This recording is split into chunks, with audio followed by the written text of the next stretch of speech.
ప్రియ శ్రోతలు, నేటి పాఠం కొలసీ పత్రిక 3వ అధ్యాయం 1 నుండి 11వ వచనం వరకు ఏకాగ్రతతో వినండి. సౌలు కొలసీ సంఘస్థులకు రాస్తున్నాడు. అంటున్నాడు, మీరు క్రీస్తుతో కూడా లేపబడిన వారైతే పైనున్న వాటినే వెతకండి. అక్కడ క్రీస్తు దేవుని కుడిపార్శ్వమున కూర్చుండి ఉన్నాడు.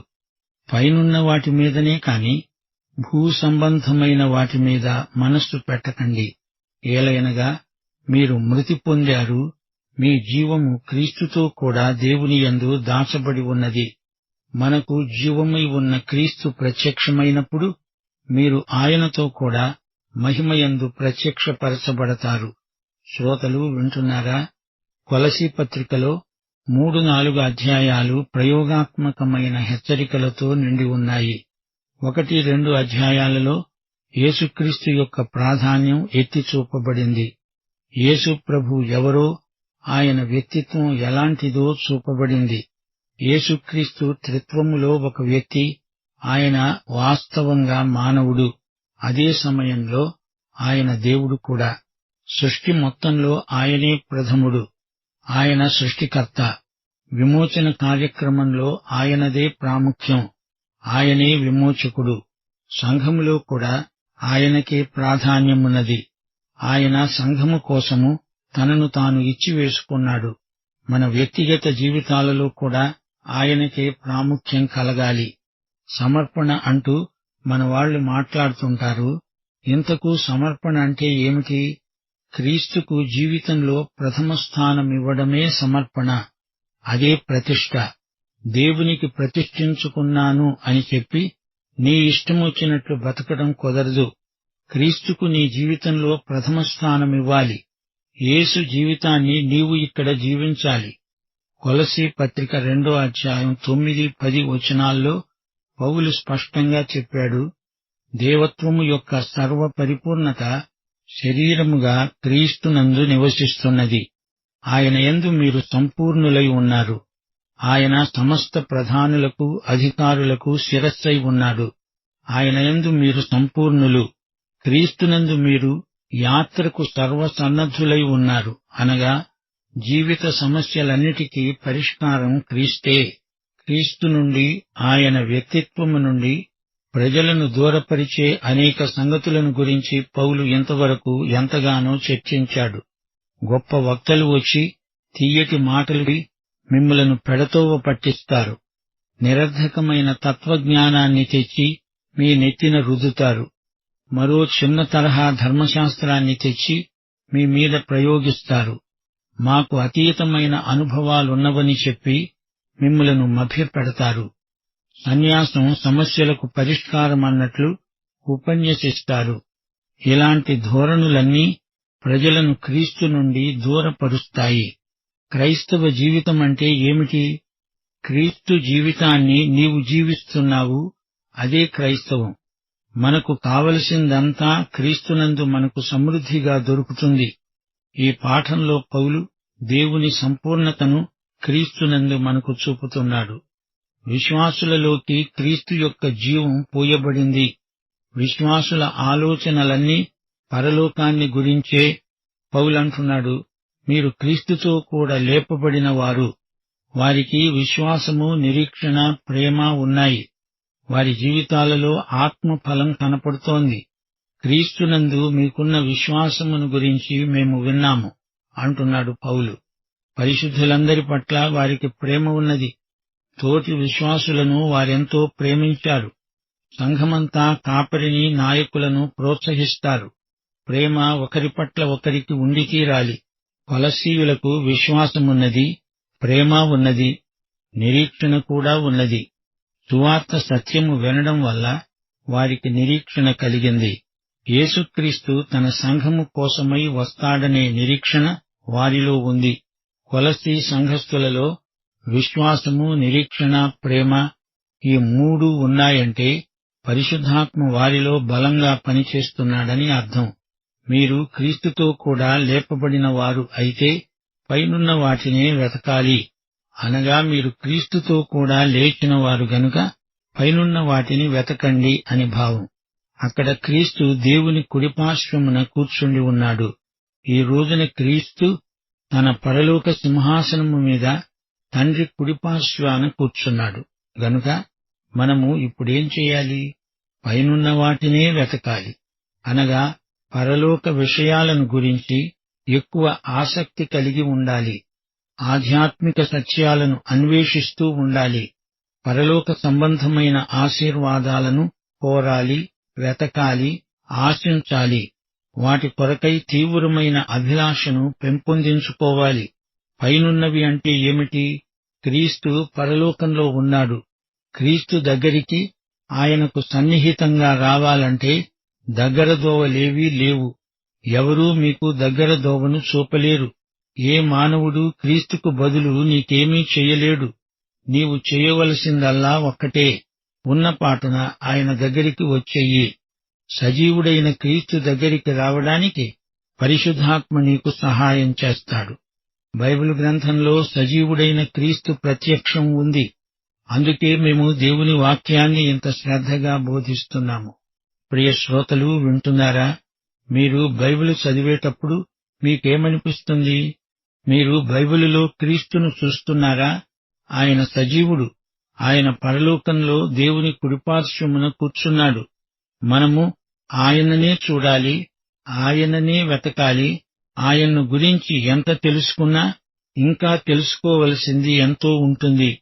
అందుకే ఫిలిప్పీ పత్రిక 3:10 పౌలు అన్నాడు, ఏ విధము చేతనైనా మృతులలో నుండి నాకు పునరుత్థానము కలుగవలెనని ఆయనను ఆయన పునరుత్థాన బలమును ఎరుగు నిమిత్తము ఆయన శ్రమలలో పాలివాడనవటమెట్టిదో ఎరిగి ఉండే నిమిత్తము సమస్తము నష్టపరుచుకొని వాటిని పెంటతో సమానముగా ఎంచుకుంటున్నాను. ప్రియ శ్రోతలు, దేవుని వాక్యం అధ్యయనం చేస్తున్న కొద్దీ సజీవుడైన క్రీస్తుకు మనం చేరువ అవుతాము. దేవుడు మనలను క్రీస్తునందు చూస్తున్నాడు. మన మనోనేత్రాలు తెరుచుకుంటాయి.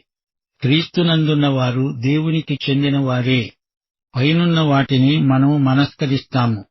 భూ సంబంధమైన వాటి మీదికి మనస్సు పోదు. పైన ఉన్నవి అంటే అన్నీ క్రీస్తుకు సంబంధించినవే. ఏవి సత్యమైనవో, మాన్యమైనవో, న్యాయమైనవో, ఏవి పవిత్రమైనవో, ఏవి రమ్యమైనవో, ఏవి ఖ్యాతి గలవో అవన్నీ పైనున్నవే. వాటి మీదనే మన ధ్యానముంచుకోవాలి. క్రీస్తు విషయాలు మన మనస్సును నింపేస్తాయి. చిల్లర విషయాలు మనం పట్టించుకోము. క్రీస్తును సమీపించడం, క్రీస్తుకు సన్నిహితులమవడం, క్రీస్తుతో మాట్లాడడం, ఆయన చెప్పినదంతా చెయ్యడం, ఇదే మన దినచర్య. పరలోక విషయాలతో మన మనస్సును నింపుకుంటూ ఉండాలి. మనం మృతి పొందాము. ఎప్పుడు మృతి పొందాము? గలతీ పత్రిక 2:20 పౌలన్నాడు, నేను క్రీస్తుతో కూడా సిలువ వేయబడి ఉన్నాను.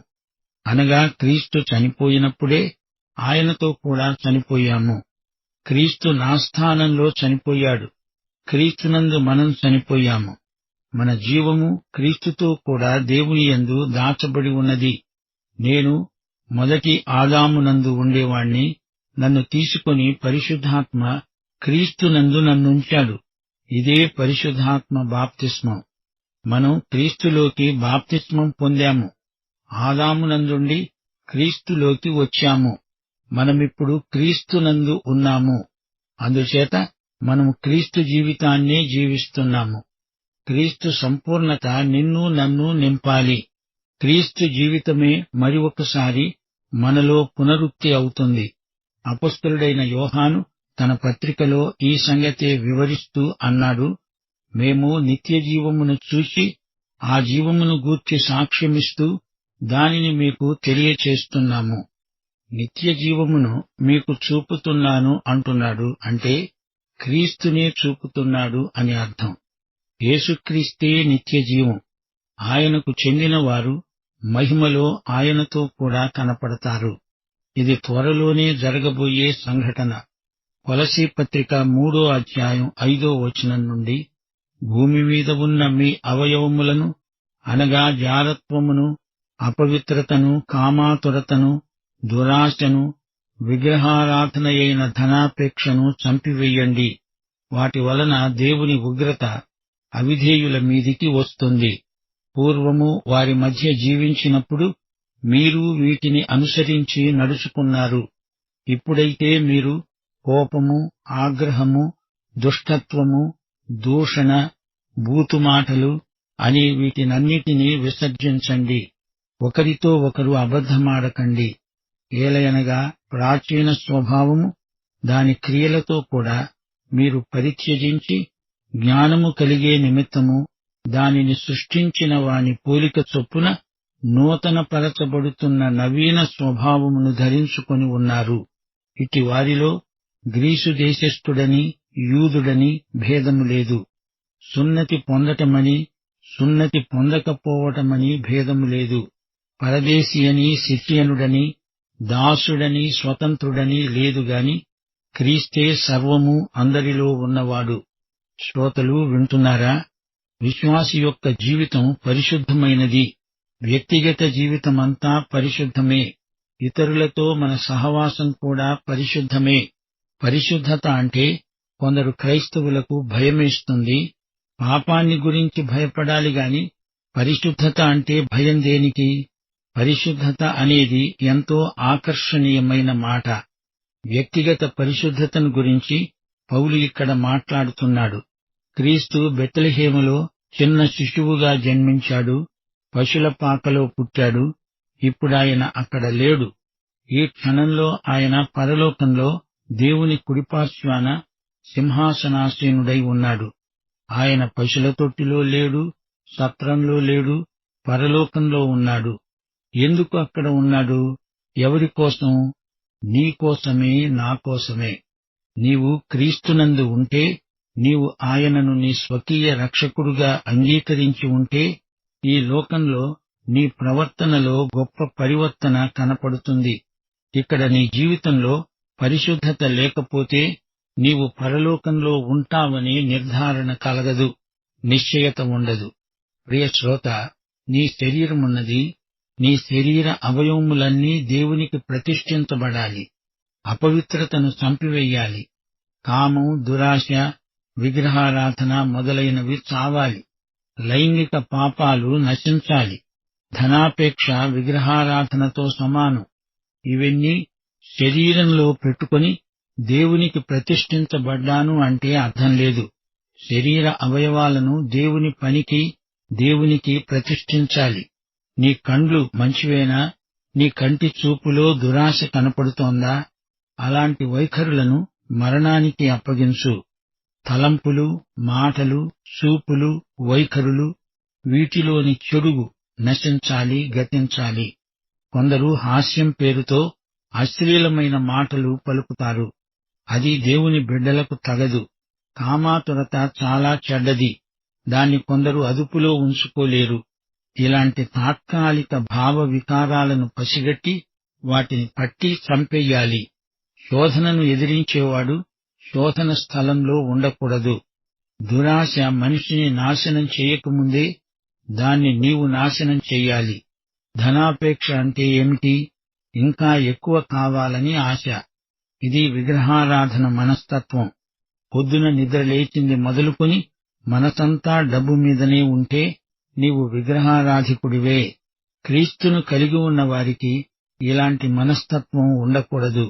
మన శరీరాలు పరిశుద్ధాత్మకు ఆలయములు అయి ఉన్నవని మనమెన్నడూ మరచిపోకూడదు. శరీరాలు దేవుని సొత్తు. ఆయన వాడుకోవడానికి ఈ శరీరాలను ప్రత్యేకించి ఉంచాలి. కొందరు విగ్రహాలకు మొక్కుతారు, పూజ చేస్తారు. విగ్రహమంటే డబ్బు కావచ్చు, ఉద్యోగం కావచ్చు. ఎన్నెన్నో విగ్రహాలు మనుష్యులను నిత్య నాశనానికి పడలాగుతున్నాయి.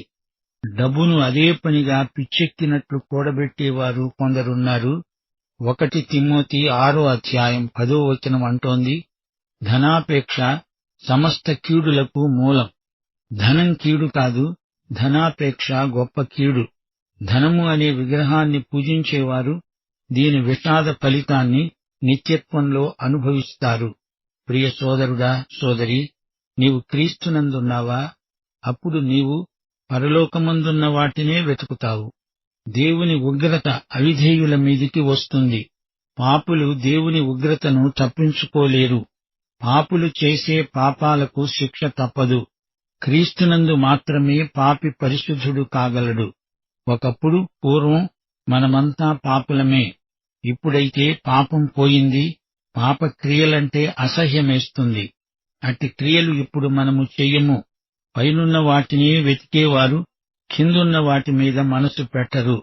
మనము క్రీస్తుకే ప్రథమ స్థానమిస్తాము. లోక వ్యవహారాలు మనవి కావు. క్రీస్తునందున్న వారికి ఏ శిక్షావిధి లేదు. పూర్వము మనకున్న చెడు అలవాట్లను మానేయాలి. మాసిన బట్టలు విడిచెయ్యాలి. పూర్వం మనం చేసిన పనులను తలంచుకుంటే ఇప్పుడు మనకే సిగ్గేస్తుంది. మాసిపోయిన వాటిని చెత్తబుట్టలో పడేయాలి. అబద్ధమాడకూడదు. దూషణ మాటలు పలకకూడదు. నీ కోపం పాపముతో కూడినదై ఉండకూడదు. కోపం ముదిరితే ఆగ్రహమవుతుంది. క్షమించే మనసుండాలి. కక్ష సాధింపు మనస్తత్వం దేవుని బిడ్డలకు తగదు. క్రీస్తు లక్షణాలు మనలో ప్రతిఫలించాలి. ద్వేషం ఉండకూడదు. మనకు కష్టాలు వచ్చినప్పుడు దేవుణ్ణి దూషించకూడదు. తోటి సహోదరుని గురించి చెడ్డ మాటలు పలుకకూడదు. దేవుని మీద ఒట్టు పెట్టుకోకూడదు. ప్రాచీన స్వభావమును దాని క్రియలతో కూడా పరిత్యజించాల్సిందే. అబద్ధాలాడడం చిన్నప్పటి నుండి మనుషులకు అలవాటవుతుంది. అబద్ధాలను దూరపరిస్తేనే కాని సత్యాన్ని అనుభవించలేము. మనము నవీన స్వభావాన్ని ధరించుకోవాలి. మనలో జీర్ణించుకుపోయిన ఈ పాత అలవాట్లను నిర్దాక్షిణ్యంగా చంపెయ్యాలి. పరిశుద్ధాత్మ మనలో ఉండి మనకు సహాయం చేస్తాడు. జ్ఞానముననుసరించి నడుచుకోవాలి. నవీన పురుషుణ్ణి ధరించుకున్నాము. నవీన స్వభావాన్ని అనుసరించి జీవించాలి.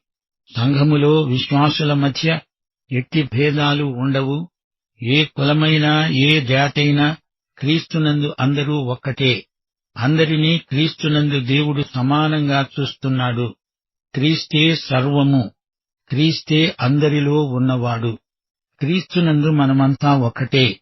వ్యక్తిగతంగా మన పరిశుద్ధతను మనం పెంపొందించుకోవాలి. ప్రియ సోదరుడా, సోదరి, నీ హృదయం పరిశుద్ధత విషయమై అనింద్యముగా ఉన్నదా? యేసుక్రీస్తును నీ జీవితంలో ఏ స్థానంలో ఉంచావు? ఆయనకు ప్రథమ స్థానమిచ్చావా? అయితే ఈ పాఠమంతా నీకోసమే. పాఠం ఇంతటితో సమాప్తం. మన ప్రభు అయిన యేసుక్రీస్తు వారి దివ్యకృప, తండ్రి అయిన దేవుని పరమప్రేమ, పరిశుద్ధాత్మ యొక్క అన్యోన్య సహవాసము, సమాధానము మనకందరికీ సదాకాలము తోడై ఉండునుగాక. ఆమేన్.